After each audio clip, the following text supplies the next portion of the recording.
live. Hello there. So I was gonna wait till I got to the park to start recording because, you know, the neighborhood street's like, it's not bad, but the park's so pretty. But I thought, why wait? Let's jump on. So hello, good morning. To me anyways, good morning. Maybe for you it's good evening, good afternoon, I don't know. Maybe it's the middle of the night. Doesn't matter, you're here. Awesome. So as you can see, I'm taking a walk, headed to the park, getting my exercise on. It's part of my new, I guess, recommitment to getting my act together,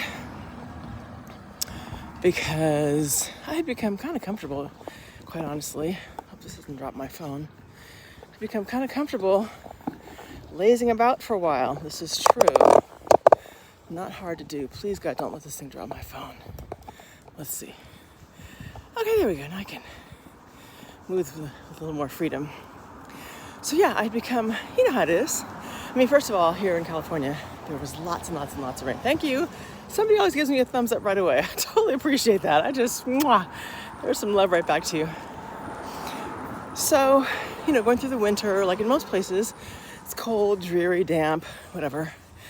And it's hibernation time. And so naturally we want to stay inside and curl up and have something good to eat and snuggle on the sofa and all that type of stuff. And that's exactly what I did.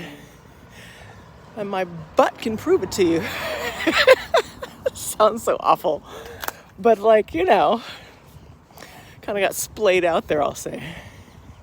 So anyway, putting it back in gear now. Using those gluteus muscles and everything else to, get my health back in check. So speaking of my health, I did a video just a few days ago where I was walking the park and I explained to you guys that I wouldn't call it a scare because it wasn't like I had something drastically wrong, but it was definitely a little suspicious. Like, what the hell? Why am I in the hospital suddenly for 3 days? And I've been feeling fine. Working out, going to rowing classes and stuff. Definitely trying to get back on the wagon. As I said, I had not been on the wagon consistently for a long time. But it was just very strange to have had something like that happen. So anyway, I'm out. I already went back for a little follow-up visit. Checked my blood. I had a colonoscopy yesterday. That was fun. If you've ever had one of those, you already know what a joy that is. But I have to tell you, when I had one done, I guess it was 10 years ago, you have to do them like every 10 years or so, I was in what they call a twilight sleep. So I was kind of aware of what was going on. I gotta cross this busy street, hold on. Yesterday, they knocked me out like an elephant, like with a tranquilizing gun. Oh my gosh, they gave me Propofol, the forever notorious drug that Michael Jackson was given on that fateful occasion. Fortunately, I'm here to tell you about it. Didn't end up like poor MJ, I will miss Michael forever. But wow, as soon as I felt like, woo, boom, it was lights out, like cold, cold. So anyway, all clear, no polyps, super healthy. I told the doctor, I was like, I'm healthy, I'm gonna be fine. So what's a trip is that they gave me this super strong drug, right, to knock me out. And then of course, next thing you know, they're like, okay, wake up, it's over. And I asked the nurse, I'm like, how long did that take? She's like, oh, about 12 minutes. She's like, there was nothing there, so it was fine, quick and easy. And it's so weird to me that you can get completely blacked out like that and then brought right back to in such a short span of time. And like right after it, a friend of mine picked me up and we went. I was like, I'm kind of hungry. You know, I hadn't eaten for a little bit beforehand. So I wanted to get like a little light lunch. I didn't feel like cooking. I was a little dizzy a whole bit. And so we went to get something to eat. Just something to take out from Whole Foods is where I went. So I went to like their little like lunch bar or what have you. And I was tripping like 30 minutes ago, my ass was knocked out. Or 45, whatever. And I'm walking through Whole Foods now. It's kind of a trip, right? Modern science. So anyway, I'm fine on my walk, and a friend of mine, different friend of mine, sent me a book recently. He heard that I had been in the hospital, and I was like, I don't know what it was. Really sort of random, strange symptoms. Everything's better now. So he sent me this book called Outlive. Check it out. Outlive, the big thick book. It's by Dr. Peter Attia. I'm not sure how you pronounce it. Attia. Can I cross over? No. Peter Attia.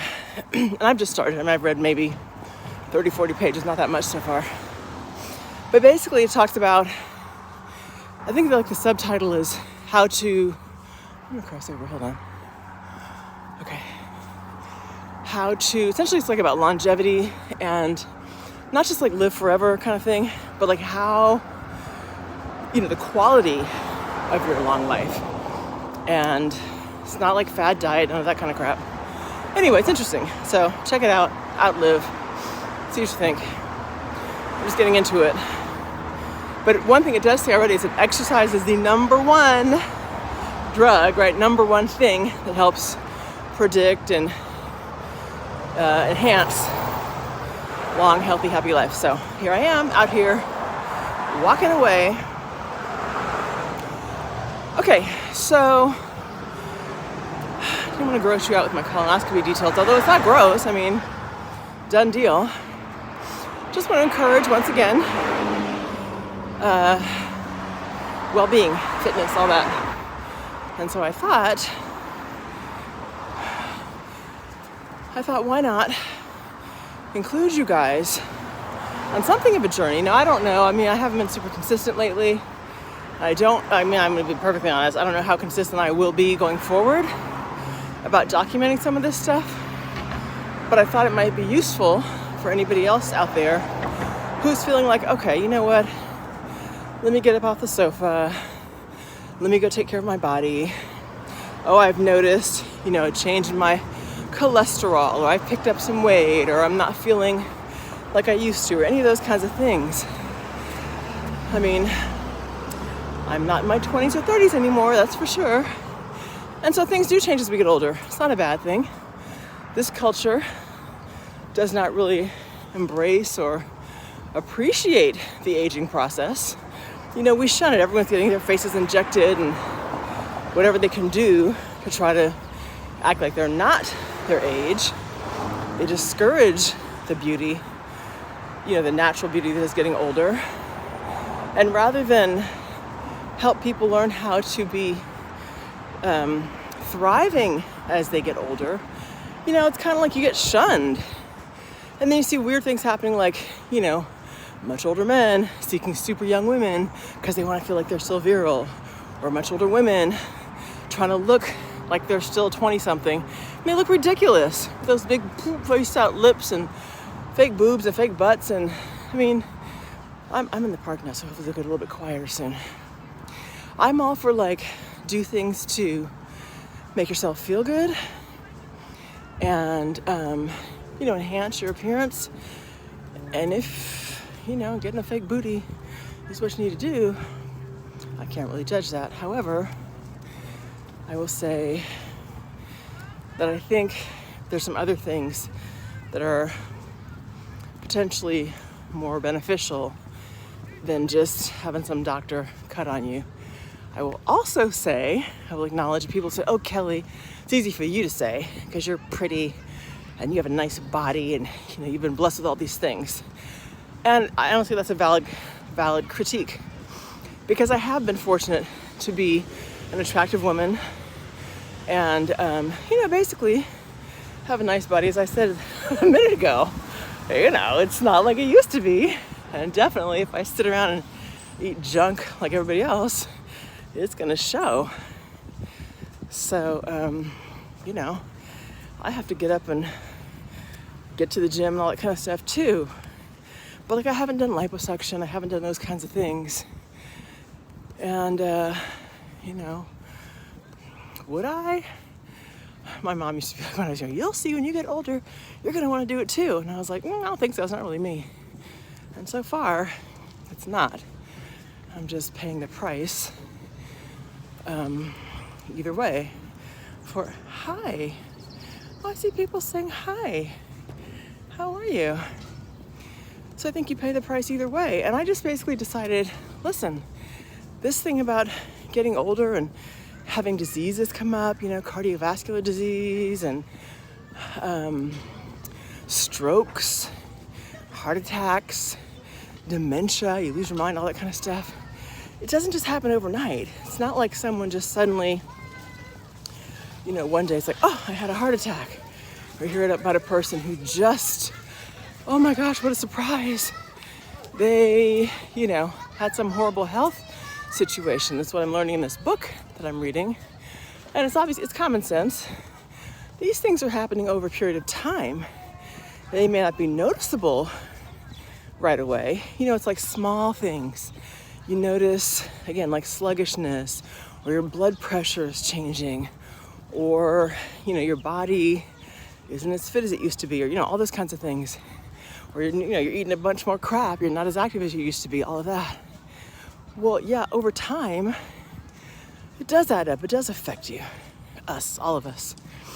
And so by the time someone reaches that stroke or heart attack or whatever horrific type of consequence, it's because most likely those small signals that we're building up just were never attended to.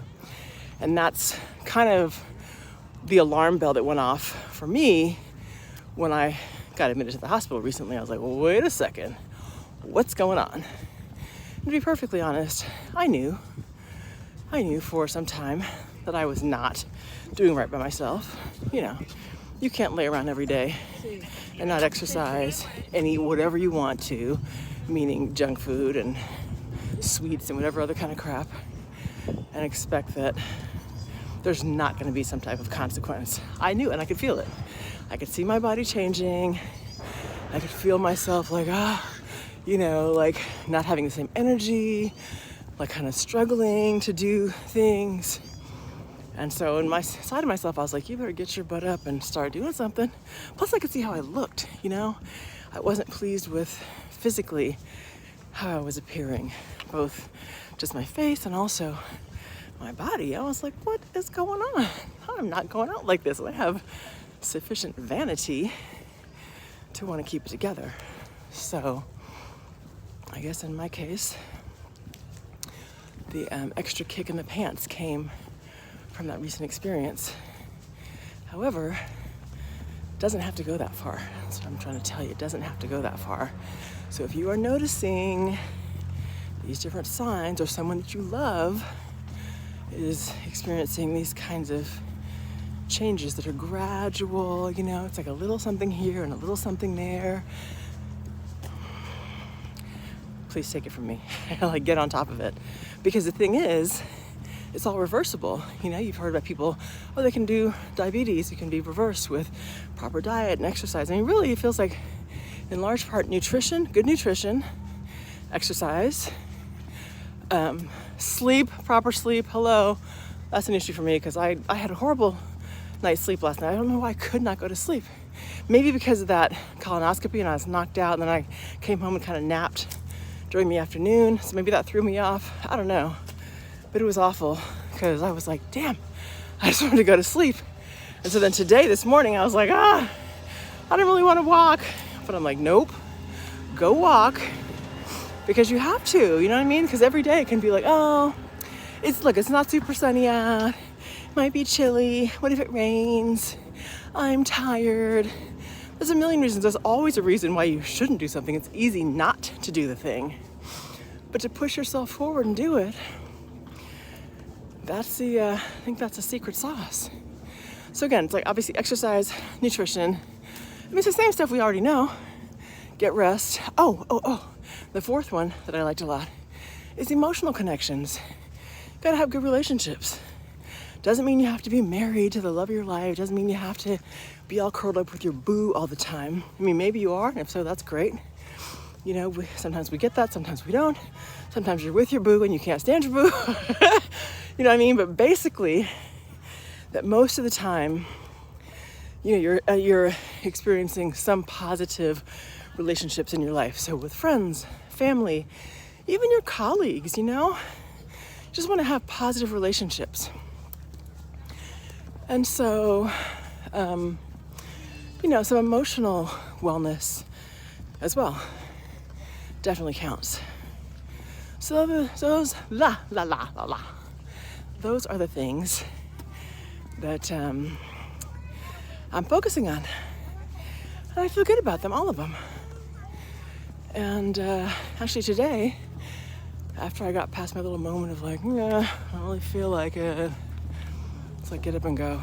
So here I am, sharing with you. That's really the long and short of my message. Excited for summertime. Got some travel coming up. It's costing me a pretty penny, but I'm gonna do it. Part of it's with my job.